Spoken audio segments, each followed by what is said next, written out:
My grandma died and I don't know how to cry about it. I was too busy working. I was too busy playing Halloween. I was too busy trying to create a future that I forgot about losing my past. You see, my bloodlines feel so thin at times, it's no wonder why I get anemic. My roots are only as deep as San Diego suburbs. I was still a cub when I learned how to separate from the den. I then learned that family was anyone who fed me or let me sleep on their couch. The only thing I knew about my grandmother was that she was a gambler. How bad, I have no idea. What was her hustle? No clue. See, apparently grandma was senile and she had been for a while. How long? I don't know. How old was she? Like 90 something. How did she, I don't know. Well, was she nice? Was she funny? Did she tell stories? What kind of stories did she have? I don't know. I don't know. I don't know. I don't know. But I know that there should at least be some kind of a mini lesson in social studies class that says something about ethnic ceremonies and customs, how to properly honor our past. And science should teach something about family trees that look more like bushes and fallen leaves that aren't sure which branch they come from. I never enjoyed history because I could never connect to it. I learned more about wars than I did about tradition. I learned that foreign languages were only required to get into universities, 2 years minimum, 4 is a plus. So I pretended to have cooties when partnered up with the new Vietnamese girl that didn't speak any English. I didn't understand why the Vietnamese boy called me a disgrace. Shit, I was getting straight A's and stars on the green card. Huh? So I was taught that I was good at math and science, and I learned that there's a solution to everything, and everything has a formula, right? So through science, I learned that death is just part of life. You see, the dead decomposes back into the ecosystem for the living, but I never understood why division was so difficult and why subtraction was so confusing. How can I just take away when I never had enough to begin with? You see, borrowing from the neighbor was as foreign as my knowledge of family history, and I was taught that history wasn't as important. Only 2 years required in the A through G. I learned that history is why I have 4 half-brothers. I learned that art was only an elective, and I didn't have to express myself if I didn't want to. I could just get the credit. Yeah, just get the credit. Don't waste time with feelings or emotions, and don't put food on the table or roof over your head or clothes on your back. I learned that crying was only allowed for injuries, cuts, broken bones, bruises, feather dusters, wooden spoons, chanclas flying across the room. I learned about 911, stop, drop, and roll, duck and cover, and wait for the teacher's directions, but there were no drills that taught me how to deal with tragedies. See, I never learned what to do when mom breaks down. There was no manual for pushing the wrong buttons, no instructions when the remote sense of control was lost. I never learned what to do about loss. I was just told to find it whenever something was missing, and I'm looking, but I can't find it because I don't even know what it is, so I'm sorry, Grandma. No one taught me how to find it. And whatever it is, I'm afraid it's gone. So a lot of people ask me, hey Viet, what do you do? And I used to tell them, well, I teach math. But since that didn't quite sum it all up, I also add that I don't just teach math. I teach problem solving, effect, and what's causing it, logic, probability. Like, what are the chances that blacks and Latins get educated?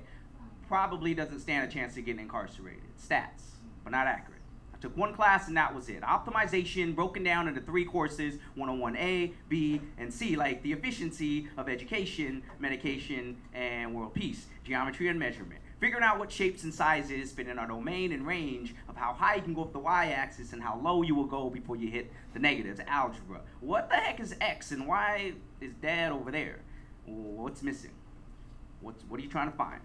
I'm just trying to get paid, but there's not enough information given these days because inequalities obviously only go one way. So are you less than or equals to? Are you making money or linearly or an hour's work for an hour's wage or exponentially? Because I just put another K in my 401k. So I say functions are just like parties. The more you put into one, the more you get out of it. But the inverse can also be true. You just got to know the right formula. But don't heat it up too hot or you might burn the baby's tongue off. You see, how does a mother go to school and work at the age of 16? A squared plus B squared equals C squared, but to undo why she's scared, you gotta find that root canal is split into 2 unequal parts, but no health insurance is gonna make that problem kind of hard. Stuff like fractions, decimals, percents are tricky because the more oppressed people you have in the denominator is actually worth less of a whole, especially if the numerator is kept low. So move the decimal point over to the right if you got more and to the left if you got less. Got it? ¿Cómo se dice decimal point en español? Punto.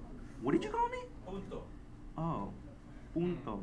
Mueve el punto de derecha si tienes más y de izquierdas si tienes menos. ¿Entiendes, Mendes? You see, fractions are just like division problems, and division is just the opposite of multiplication. Being divided doesn't produce anything. I said being divided doesn't produce anything because it's a quotient, not a product. But quota says ADA needs to be at least at a minimum rate. But the rate of raising gas prices, it's nice to stay home with no fuel for the ride, right? Snack time, right before nap time. All right, I'm lying. I only work with kids from kindergarten to college. I mean students, not kids. But no kidding. I do counting to calculus, college bound, and just getting off the ground. You see, I don't just teach math. I teach problem solving. I believe that we're meant to be together. But something tells me that the dream of us just might be difficult to manifest into destiny. You see, it's hard to believe in dreams when reality soaks in and it's raining on parades that march in the face of captive audiences. They applaud the idea of us, but the thought of us slips their mind as we pass between lines of doubt and cynicism, and the skepticism is contagious because I too am plagued with sketchy images of caricatured fallacies. So my falling for a false hope of a United States of a marriage type relationship, well, perhaps my visions of happy matrimony are distorted from bearing witness to adulterous behavior, but regardless of the random rumors that surround us every day, I still can't help but feel that your mass appeal was meant for me. And maybe my jealous tendencies are playing make-believe and trick me into thinking I'm being pawned as another fallen soldier with a wounded heart and scars that mark a lifetime of verbal battles. So I'm trying to forget about our past disputes and grow with our differences. And I know it's difficult. But when you tell me that you love me, I want to believe you. Because I got tainted thoughts of you playing mainstream and catering to foreign policies that never bother to see what you mean to me.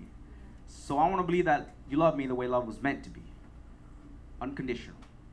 Without restrictions or limitations and boundless of barriers that distract us from being us. So I want to reinvest the possibility of us. I went about it all wrong at first when I bought a 2-bedroom, 2.5 bath in an affluent neighborhood just so I could fit in with your desires. I give a portion of my wages to your well-being each paycheck, but each day gets more demanding, and honestly, I can't stand seeing your financial hardship while knowing your history of impulsive expenses spent on credit. And I wish I could rescue you from recession with bailout funds, but, well, I bought a Toyota instead. Because at $2 to $4.50 a gallon and your economy falling, somehow I knew I'd be driving the extra mile just to keep up with you. See, I want to stop flattering with false feelings of infatuation and believe in love again instead of inaccurate accusations of getting fucked again because... So let's resuscitate this relationship and be each other's life support. See, how about we strengthen our hearts and exercise more on our First Amendment rather than our right to remain silent? You see, I'm trying to mend our wrongs and write them into the Declaration of Us so that we can proudly pledge allegiance under a flag, under a God who knows the truth of how we came to be, so let me protect your honor. All I ask is that you don't treat me like a foreigner or a criminal or question my dedication to you. See, I need you to accept me with my entire identity as I have accepted yours because, well, I believe in us. Despite my insecurities, in spite of other opinions, and regardless of our far from flawless past. So let's disregard what's past and perfect our future. There's hope for us, if you believe in the dream. I love you, America. So love me, or love me not.